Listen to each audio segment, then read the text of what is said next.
श्री सद्गुरु भगवान के श्री चरणों में कोटि कोटि नमन।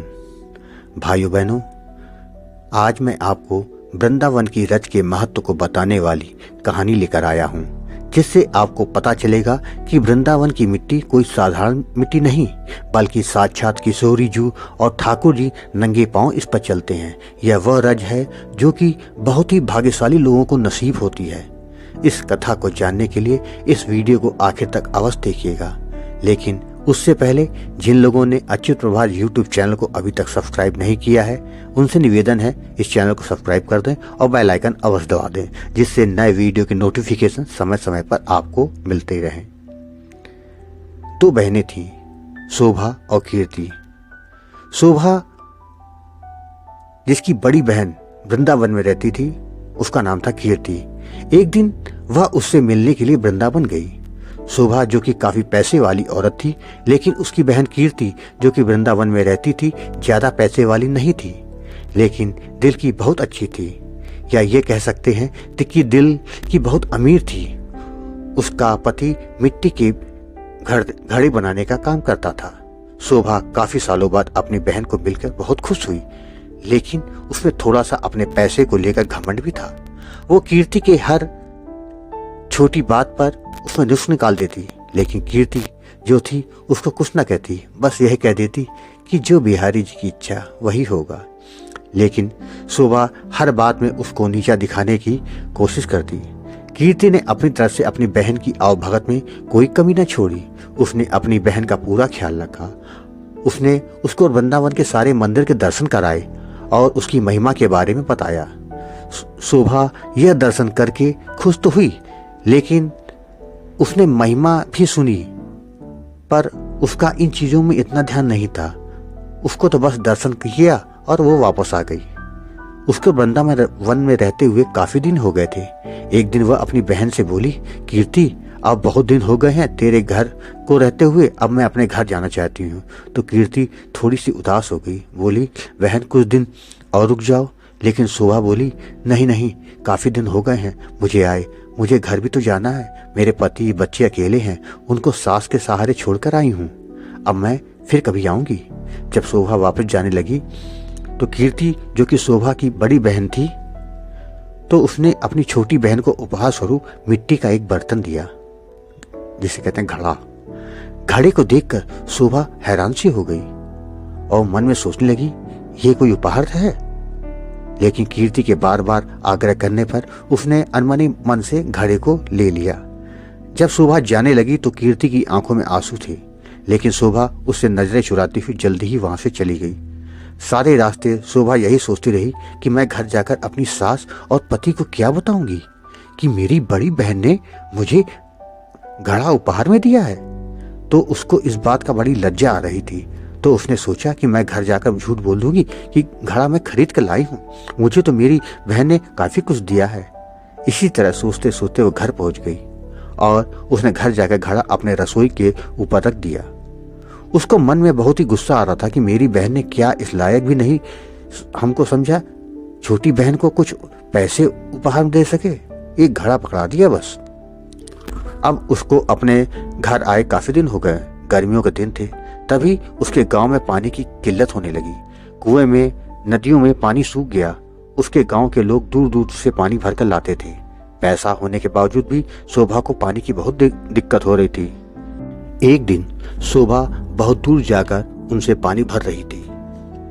वहां पर और भी औरतें पानी भरने के लिए आई हुई थी। जल्दी पानी भरने की होड़ में, धक्का मुक्की में शोभा का घड़ा टूट गया। शोभा दूसरी औरतों पर चिल्लाने लगी कि यह आपने क्या किया, बड़ी मुश्किल से तो मैं पानी भरा था और आप लोगों की धक्का मुक्की में मेरा घड़ा टूट गया।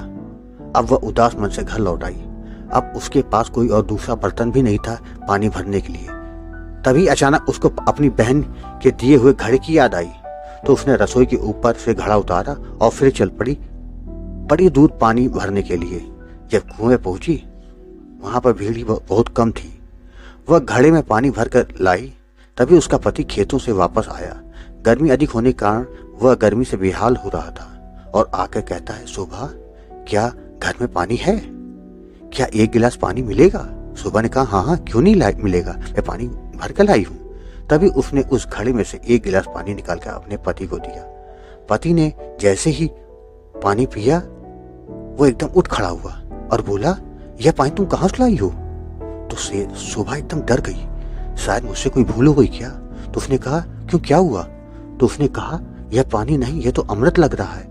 इतना मीठा पानी तो आज तक मैंने नहीं पिया। यह तो कुएं का पानी लग ही नहीं रहा, यह तो लग रहा है किसी मंदिर का अमृत है। तो शोभा बोली, मैं तो कुएं से ही भर के लाई हूँ, यह देखो घड़ा भरा हुआ है। उसके पति ने कहा, यह घड़ा तुम कहाँ से लाई? उसने कहा, जब मैं वृंदावन से वापस आ रही थी तो मेरी बहन ने मुझे दिया था। यह सुनकर उसका पति चुप हो गया। अब शोभा का पति बोला कि मैं थोड़ी देर के लिए बाहर जा रहा हूँ, तब तक तुम भोजन तैयार कर लो। तो शोभा ने उसी घड़े के जल से दाल चावल बनाए। घड़े के पानी से दाल चावल बनाने से उसकी खुशबू पूरे गांव में फैल गई। गांव के सब लोग सोचने लगे कि आज गांव में कहाँ उत्सव हो रहा है जो इतनी अच्छी खुशबू आ रही है। सब लोग एक एक करके खुशबू को सूंघते हुए शोभा के घर तक आ गए। साथ में उसका पति भी था। तो उसने आकर पूछा, आज तुमने खाने में क्या बनाया है? तो उसने कहा, मैं तो दाल और चावल बनाए हैं। तो सब लोग हैरान हो गए, दाल चावल की इतनी अच्छी खुशबू। सब लोग शोभा का मुंह देखने लगे कि आज तो हम भी तेरे घर का दाल चावल खाएंगे। उसने किसी को मना नहीं किया और थोड़ी थोड़ी दाल चावल सबको दिया। दाल चावल खाकर सब लोग उसको कहने लगे, यह दाल चावल नहीं, ऐसा लग रहा है हम लोग अमृत चख रहे हैं। तो शोभा के पति ने कहा, तुमने आज दाल चावल कैसे बनाए? उसने कहा, मैंने तो यह घड़े के जल से ही दाल चावल बनाए हैं। शोभा का पति बोला, तेरी बहन ने तो बहुत अच्छा उपहार दिया है। अगले दिन जब शोभा घड़ा भरने के लिए जाने लगी तो देखती क्या है, उसका घड़ा तो भरा हुआ है।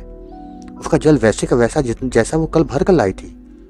उसने खाना भी बनाया, जल भी पिया, लेकिन घड़ा पानी जरा सा भी कम नहीं हुआ। शोभा एकदम हैरान रह गई, ये कैसे चमत्कार हुआ? तभी अचानक से उसी दिन उसकी बहन कीर्ति थी, वो उससे मिलने आ गई।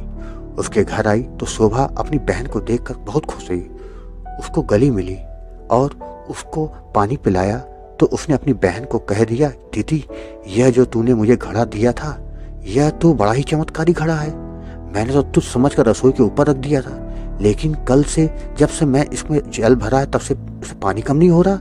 उसका जल इतना मीठा है, इसके जल से मैंने दाल चावल बनाए, अमृत के समान बने हैं। उसकी बहन बोली, अरे ओ मेरी भोली बहन, क्या तू नहीं जानती, ये घड़ा ब्रज की रज यानी वृंदावन की माटी से बना है, जिस पर साक्षात किशोरी जी और ठाकुर जी नंगे पांव चलते हैं। उसी रस से यह घड़ा बना है। एक घड़ा नहीं, साक्षात किशोरी जी और ठाकुर जी के चरण तुम्हारे घर पड़े हैं। किशोरी जी और ठाकुर जी का ही स्वरूप तुम्हारे घर आया है। यह सुनकर उसकी बहन अपने आप को कोसती हुई, शर्मिंदा होती हुई अपनी बहन के कदमों में गिर पड़ी। बोली, दीदी मुझे क्षमा कर दो, जो मैं वृंदावन की रज की महिमा को ना जान सकी। जिसकी माटी में इतनी शक्ति है तो उस बांके बिहारी और लाडली जू में कितनी शक्ति होगी। मैं अज्ञानी मूर्ख ना जान सकी। मुझे ब्रज की रज की महिमा और उसके महत्व का पता नहीं था, मुझे क्षमा कर दो। तो उसकी बहन उसको उठा के गले लगाती हुई बोली, बहन, किशोरी जी और ठाकुर जी बहुत ही करुणा अवतार हैं। तुम्हारे ऊपर उनकी कृपा थी जो इस घड़े के रूप में, इस रज के रूप में तुम्हारे घर पधारे हैं। शोभा बोली, तुम्हारे ही कारण मैं धन्य उठी, तुम्हारा लाख लाख धन्यवाद। यह कहकर दोनों बहनों की आंखों में आंसू आ गए और दोनों एक दूसरे के गले लगकर रो पड़ी। भाई बहनों, आपने देखा वृंदावन की रज का क्या महत्व है। इस रज को पाने के लिए देवता भी तरसते हैं।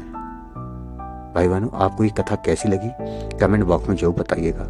और हाँ, अगर पसंद आई हो तो शेयर करना ना भूलिएगा और कमेंट्स में राधे राधे लिखना ना भूलिएगा। राधे राधे।